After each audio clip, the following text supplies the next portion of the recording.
তারা টিকিট পেয়ে গেল। জুবায়ের এবং কাজল উভয় দুইজন টিকিট পেয়ে গেল। দাঁড়িয়ে আছে রিফাত আর রাফি। এবার তাদের জন্য দুটো গাড়ি পেয়ে গেল।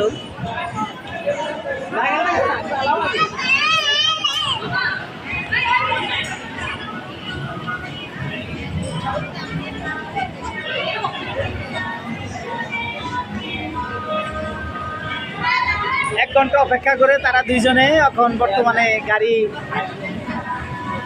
গাড়ির ভিতরে আছে।